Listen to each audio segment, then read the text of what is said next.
नमस्कार, ANB news देख रहे तमाम दर्शकों का स्वागत है। मैं हूं आपके साथ मनप्रीत कौर। इस वक्त के स्पेशल बुलेटिन में आप देख रहे हैं अपनों उत्तराखंड। बुलेटिन की शुरुआत करेंगे इस वक्त की अहम खबरों से। उत्तराखंड के मुख्यमंत्री पुष्कर सिंह धामी ने नई दिल्ली में प्रधानमंत्री नरेंद्र मोदी से शिष्टाचार भेंट की। साथ में पीएम मोदी द्वारा उत्तराखंड को दिए जाने वाले विशेष प्रेम के लिए धन्यवाद भी दिया। सीएम धामी ने पीएम मोदी से मानसखंड मंदिर माला मिशन के लिए 1000 करोड़ रुपए की स्वीकृति प्रदान करने का अनुरोध भी किया, ताकि उत्तराखंड के तमाम मंदिरों का सौंदर्यीकरण हो सके।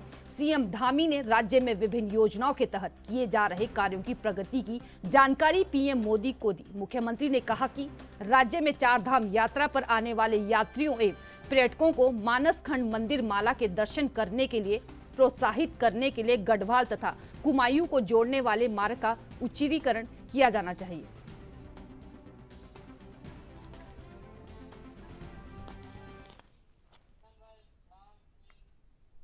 बढ़ते हैं अगली खबर की तरफ। मंगलोर लिबरहेड़ी सहकारी गन्ना विकास समिति में बीजेपी प्रदेश अध्यक्ष गन्ना विकास सलाहकार समिति के उपाध्यक्ष श्यामवीर सैनी का अभिनंदन समारोह आयोजित किया गया। राज्य मंत्री श्यामवीर सैनी ने कहा कि राज्य सरकार किसानों की समस्याओं को लेकर गंभीर है, जिसके चलते समितियों को कैसे आत्मनिर्भर बनाया जाए और उनकी आय बढ़ाई जा सके, उस पर कार्य किया जा रहा है। उन्होंने कहा कि उत्तराखंड सरकार द्वारा शीघ्र ही गन्ना मूल्य घोषित हो जाएगा। उनका प्रयास रहेगा कि प्रदेश में अन्य राज्यों की अपेक्षा किसानों को अधिक गन्ना मूल्य दिया जाए। उन्होंने कहा कि किसानों को अनुदान पर कृषि यंत्र दिए जाने का कार्य भी किया जा रहा है। समिति के चेयरमैन प्रतिनिधि सुशील राठी ने समिति की प्रगति के बारे में विस्तार पूर्वक बताया। उन्होंने कहा कि यह समिति राज्य की ऐसी पहली समिति बन चुकी है जिसने वर्तमान वित्तीय वर्ष 2022 से 2023 का संतुलन पत्र बनाकर ऑडिट का कार्य भी पूर्ण कर लिया है तथा सामान्य निकाय की बैठक भी कर ली गई है, जिसके लिए गन्ना आयुक्त उत्तराखंड द्वारा समिति को प्रशस्ति पत्र दिए जा चुके हैं।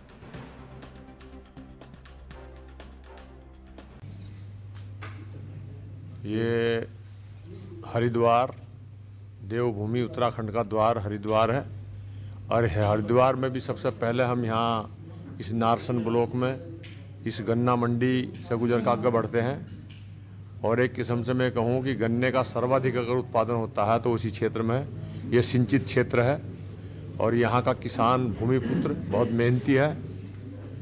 मात्र गन्ना हमारे 3 जिलों के अंदर है, 13 में से सर्वाधिक हरिद्वार में है, फिर उधम सिंह नगर में है और इधर देहरादून के कुछ मैदानी भागों में है। तो यहाँ का किसान गन्ने का भरपूर उत्पादन करता है। उनकी क्या समस्याएं हैं, उनके क्या हैं जिससे और काम बढ़े, ये सुझाव लेने उनसे जानने में आज आया हूँ यहाँ पर।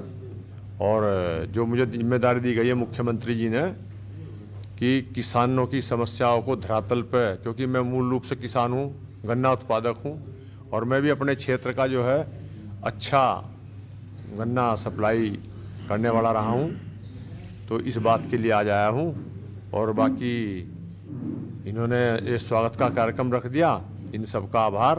उत्तराखंड सरकार के माननीय मुख्यमंत्री जी ने हमारे बीच के ही हमारे बहुत ही वरिष्ठ नेता हैं श्री श्यामवीर सैनी जी को राज्य जो गन्ना सलाहकार समिति है उसका उपाध्यक्ष बनाया है। तो उसी के निमित्त आज यहाँ पर हमारे किसान भाइयों ने, हमारे कर्मचारियों ने, हमारे अधिकारियों ने यहाँ गन्ना समिति लिबरहेड़ी में आज इनका स्वागत किया है और स्वागत के लिए आए हैं। और मंत्री जी स्वागत से ज़्यादा पसंद करते हैं कि लोगों से संवाद करूं, लोग चीज़ों को मैं जानूं कि क्या कमियां हैं, क्या समस्याएं हैं। उसी के लिए आज ये यहाँ पर पधारे हैं। हम उनका स्वागत यहाँ पर कर रहे हैं। बहुत हमारे सभी डायरेक्टर, हमारे गन्ना परिषद के चेयरमैन भाई ब्रजपाल जी और सभी यहाँ पर पहुँचे हैं। तो मैं मंत्री जी यहाँ आए हैं, उनका मैं आभार प्रकट करता हूँ। जी आए हैं, उनका यहाँ स्वागत किया गया है गन्ना समिति द्वारा और क्षेत्र के लोग काफ़ी आए हुए हैं। गन्ने की जो समस्याएं हैं हम इनके सामने रखेंगे और उनका समाधान मंत्री जी करवाएंगे। यूपी में आज गन्ने का मूल्य तय हुआ है, तो यहाँ भी 1-2 दिन में, क्योंकि माननीय मंत्री जी पूरे प्रयास में लगे हुए हैं। रोज मुख्यमंत्री साहब गन्ना मंत्री से विचार विमर्श करते हैं, जाते हैं वहाँ, तो 1-2 दिन में। बढ़ते हैं अगली खबर की तरफ। उत्तराखंड महिला कांग्रेस की ओर से राम मंदिर प्राण प्रतिष्ठा के दिन 22 जनवरी को राज्य भर में सुंदरकांड का पाठ किया जाएगा। उत्तराखंड महिला कांग्रेस की प्रदेश अध्यक्ष ज्योति रोतेला ने बताया कि 22 जनवरी को प्राण प्रतिष्ठा काफी खुशी का माहौल है और इसमें कांग्रेस भी शामिल होने जा रही है। इसलिए प्रदेश भर में महिला कांग्रेस की टीम मंदिरों में भजन कीर्तन करेगी और प्रदेश कार्यालय में सुंदरकांड का पाठ किया जाएगा। इसके बाद भंडारे का भी आयोजन किया जाएगा।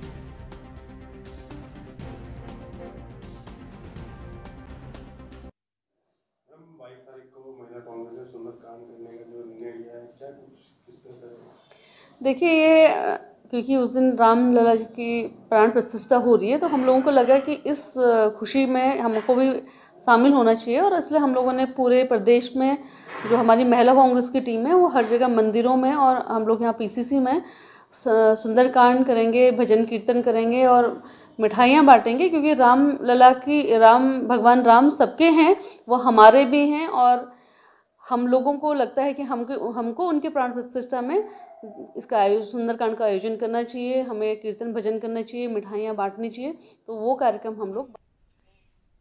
उत्तराखंड में मूल निवास संशोधित करने और सशक्त भू कानून लागू करने की मांग को लेकर राज्य आंदोलनकारी आज सड़क पर उतरे। सैकड़ों आंदोलनकारियों ने शहर में अधिकार रैली निकालकर सरकार के खिलाफ नारेबाजी करते हुए प्रदर्शन किया।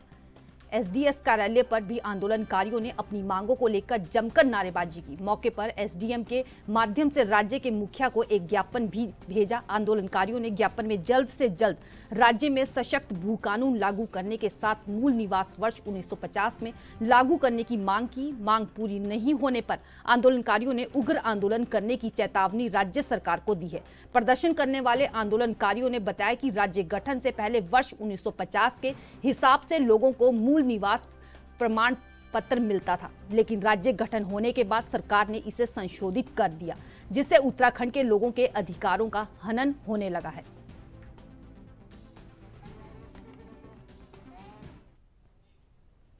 अपर मुख्य सचिव श्रीमती राधा रतूड़ी ने सचिवालय स्थित मुख्यमंत्री अनुभागों के कार्यालय को 15 फरवरी तक अपनी सभी व्यवस्थाओं को दुरुस्त करने के साथ ही रिकॉर्ड मेंटेन, साफ सफाई, पुराने एवं अनुपयोगी सामानों एवं फाइलों के ऑक्शन तथा वीडिंग की डेडलाइन दी। राधा रतूड़ी ने अगले 15 दिन में सचिवालय के मुख्यमंत्री अनुभागों में अभियान चलाकर अनुपयोगी सामान एवं फाइलों की वीडिंग, ऑक्शन एवं साफ सफाई, सौंदर्यीकरण का कार्य पूरा करने के सख्त हिदायत दी है।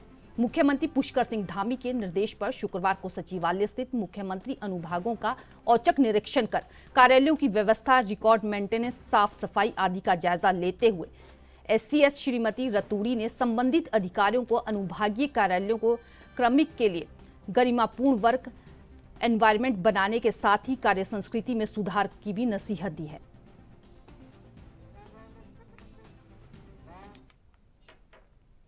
रुद्रपुर में बीजेपी आर्थिक प्रकोष्ठ के प्रदेश सह संयोजक और राम भक्त भारत भूषण चुग ने आदर्श इंदिरा बंगाली कॉलोनी के दर्जनों राम भक्तों के साथ दुर्गा मंदिर में पूजा सामग्री व कैलेंडर वितरण का अभियान प्रारंभ किया।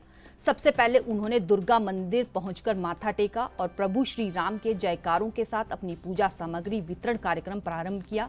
उन्होंने कहा कि साक्षात धरती पर प्रभु राम का अवतार हो रहा है, जो करोड़ों हिंदुओं की भावना और आस्थाओं से जुड़े हुए हैं।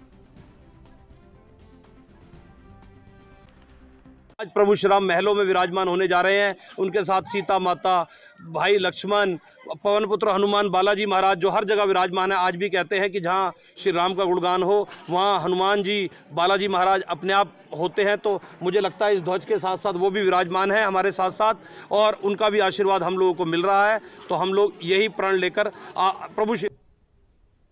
बढ़ते हैं अगली खबर की तरफ। राहुल गांधी की भारत जोड़ो न्याय यात्रा के साथ उत्तराखंड में भी कांग्रेस न्याय यात्रा निकाल रही है।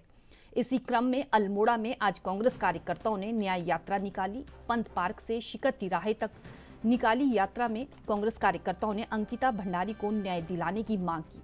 कांग्रेस जिला अध्यक्ष भूपेंद्र भोज ने कहा कि अंकिता को न्याय दिलाने के लिए कांग्रेस सड़क से सदन तक लड़ाई लड़ेगी।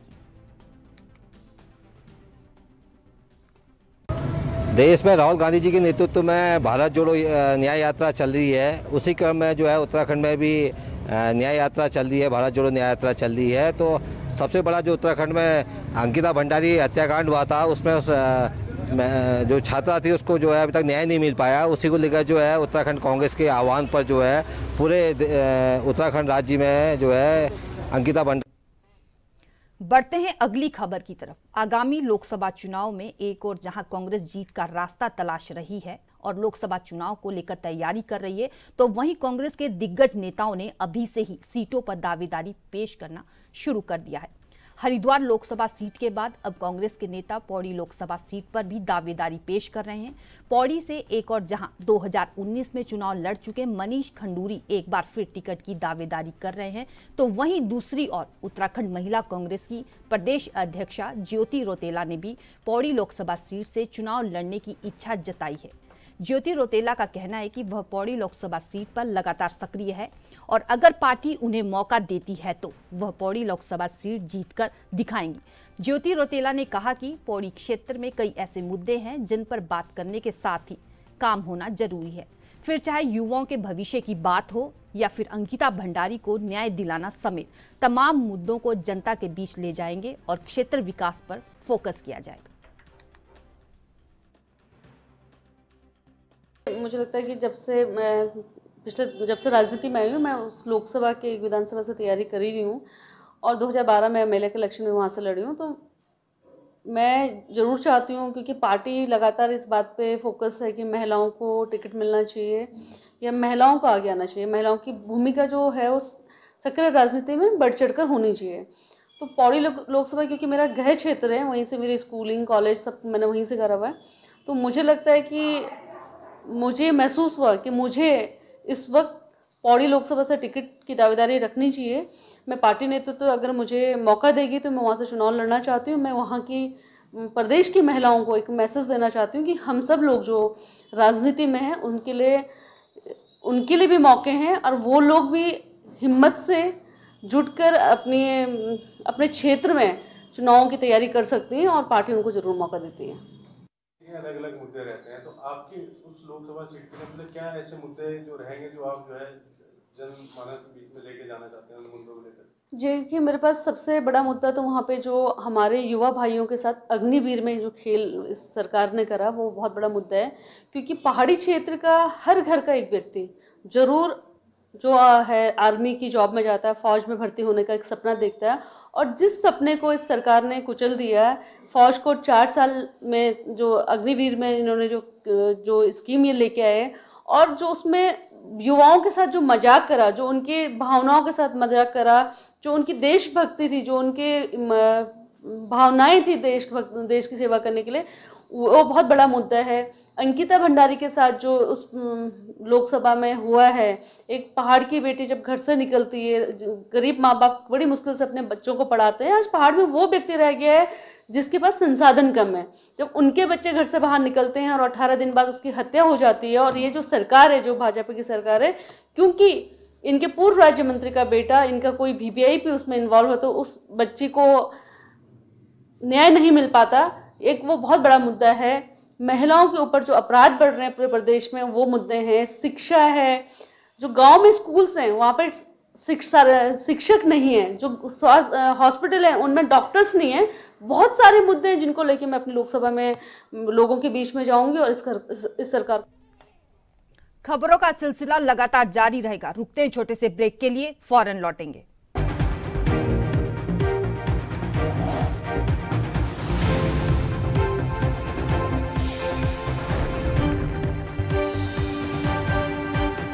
ब्रेक के बाद एक बार फिर से स्वागत है। बढ़ते हैं अगली खबरों की तरफ। आगामी लोकसभा चुनाव की तैयारियों के लिए बीजेपी ने प्रदेश की 5 लोकसभा सीटों पर प्रभारी, सह प्रभारी व संयोजक नियुक्त कर दिए हैं।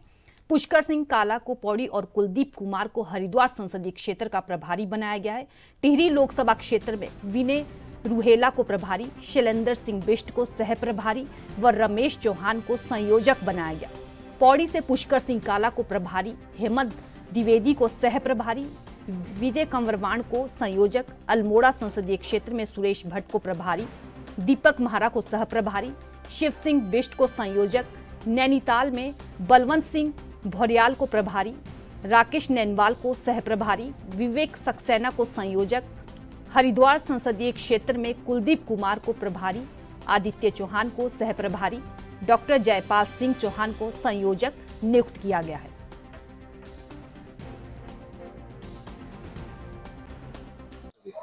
नहीं, भारतीय जनता पार्टी चूंकि प्रत्येक कार्यकर्ता के काम को सुनिश्चित करती आई है। उसी कार्य पद्धति का ये हिस्सा है कि लोकसभा चुनाव आने वाले हैं और इस लोकसभा चुनाव के में ऐतिहासिक विजय के लिए जो विभिन्न प्रकार के कामों का विभाजन, कार्यों का विभाजन किया जाना है, उसी के निमित्त आदरणीय अध्यक्ष जी ने लोकसभा प्रभारी और सह प्रभारी की घोषणा करी है और लोकसभा संयोजकों। तो मुझे हरिद्वार में सह प्रभारी के नाते दायित्व आदरणीय अध्यक्ष जी द्वारा दिया गया है। निश्चित तौर से हम लोग सब कार्यकर्ताओं के साथ मिलकर विभिन्न कार्यक्रमों के माध्यम से और लोकसभा चुनाव की तैयारियों को उद्देश्य को जो जीत आनी चाहिए बड़े स्तर के साथ, उसकी तो और हम लोग लगेंगे, बढ़ेंगे, ऐसे ही हम लोगों का सोचना है।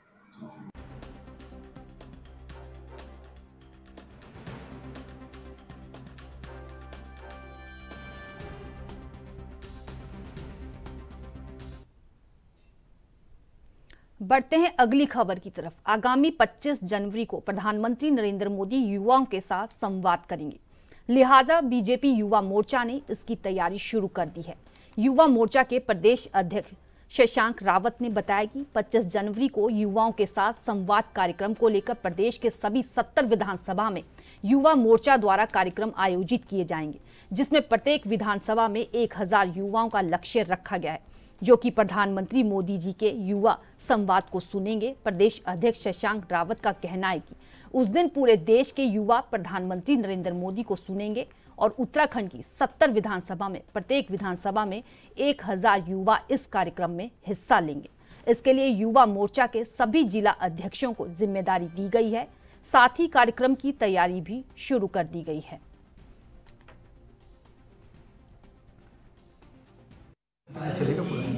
देखिए 25 जनवरी को पूरे भारतवर्ष में 5000 से अधिक स्थानों पर मोदी जी डायरेक्ट इंटरैक्शन के माध्यम से युवाओं के मध्य जाएंगे। हमारा लक्ष्य रहेगा कि 50 लाख से अधिक युवाओं में पूरे देश में इसमें हम माध्यम से डायरेक्ट इंटरैक्शन के माध्यम से मोदी जी संवाद करेंगे।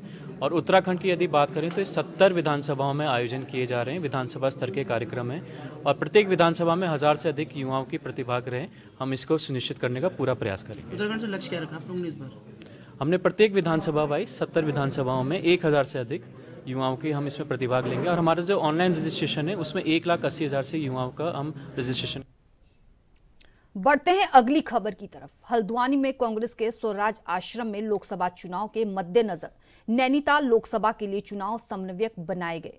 पूर्व विधानसभा अध्यक्ष गोविंद सिंह कुंजवाल ने नैनीताल जिले के जिला अध्यक्ष सहित सभी ब्लॉक अध्यक्षों को महानगर अध्यक्षों व अन्य पदाधिकारी की बैठक की। इस दौरान पदाधिकारी ने पार्टी संगठन को मजबूती प्रदान करने के लिए अपनी अपनी राय लोकसभा समन्वयक के समक्ष रखी। इस दौरान कई पदाधिकारी ने आगामी लोकसभा चुनाव के लिए बूथ स्तर पर पार्टी को मजबूत करने के लिए अपने अपने सुझाव रखे। लोकसभा समन्वयक गोविंद सिंह कुंजवाल ने बताया कि आगामी लोकसभा चुनाव को लेकर कांग्रेस पार्टी पूरी तरह से तैयारी में जुट गई है और चुनाव तक होने वाले कार्यक्रमों की रूपरेखा भी बनाई जा रही है। साथ ही घर घर जाकर केंद्र को राज्य सरकार की नाकामियों को उजागर कर आगामी चुनाव में कांग्रेस की जीत का परचम लहराया जाएगा।